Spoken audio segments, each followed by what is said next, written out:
Hey guys, I'm back again. For those of you who didn't see my first video, my name is Javon, and I've started a video series dealing with social issues that have come up in America. Uh, and this one isn't necessarily an issue per se, it's just something that I got asked to do a video on, and that is how to properly be an ally for any group dealing with oppression or struggle. And I thought it was a really good question, so I decided that I was going to make a full-length video about it. Now, something we need to realize, allies are extremely important. No matter what situation you're in, it's always nice to have somebody that you can rely on to be there for you. That's not necessarily going through the struggle, but it can be a shoulder to cry on. It can be somebody who can help you by any means that they can, you know. Allies are very, very important. Whether it be in the LGBTQ community, whether it be in the black community, it's important all across the board. Now, I wanted to make sure that I touch on a few points on how to be an ally without stepping on any toes. And my first point will be you aren't going through the struggle or oppression. You have to realize that you yourself are not in the struggle.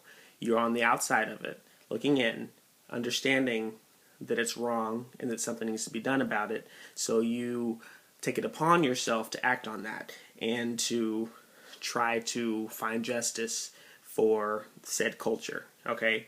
Number two, you should be willing to stand up for that group even when it doesn't benefit you. This is not something that you can just kind of appropriate. This is something that you need to genuinely be you need to genuinely be offended that this is happening to this group and you want to do something about it. This isn't about you being a noble. This isn't about you being a noble person to the media or whatever you want to call it. This is about you helping this group out. You know what I'm saying?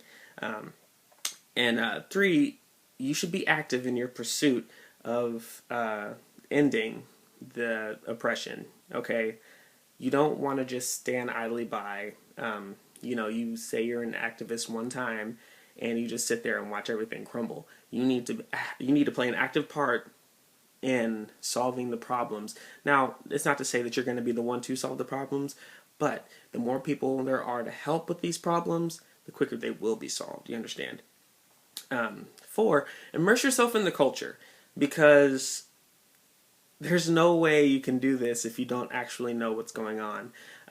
You see one issue and you decide you want to be an ally for whatever group, that's fine, but you need to go into that culture and figure out what's going on, how long this oppression's been going on, all that good stuff, so you can be an informed ally. And that brings me to my last one. Number five, know what you're fighting for. Okay, you should always do your research, on history, on current events, on everything going on within that culture that you want to be an ally to. Whether it be suicide culture, whether it be rape culture, whether it be black LGBTQ, Asian American, what Mexican American, immigration, all that stuff. All that stuff requires allies, but it requires informed allies that will take it upon themselves to act on that information, act on that accurate information, and try to find justice for the oppressed. Allies are one of the most important factors in ending oppression or struggle. It's a fact. And I'm sorry to all those out there who are allies that have found adversity within the culture that you're trying to support. Because there are people out there that think that the struggle shouldn't be fought by anybody else besides the people inside the struggle. And that, my friends, is pretty stupid. Because outside help should always be welcomed. For instance, if you are a black male going through, in today's culture, obviously there's some oppression going on there. If a white person wants to help stop this, if a white person wants to help stop your injustice, let them. What's the problem? If they genuinely want to help you, help your culture, help redefine, what's the problem there? We've got to stop denying help. You got to stop. Help should always be wanted, okay? Always. Help is always needed, so help should always be wanted. Thank you again for tuning in. This is a shorter video, but I take pride in what I do and what I'm talking about.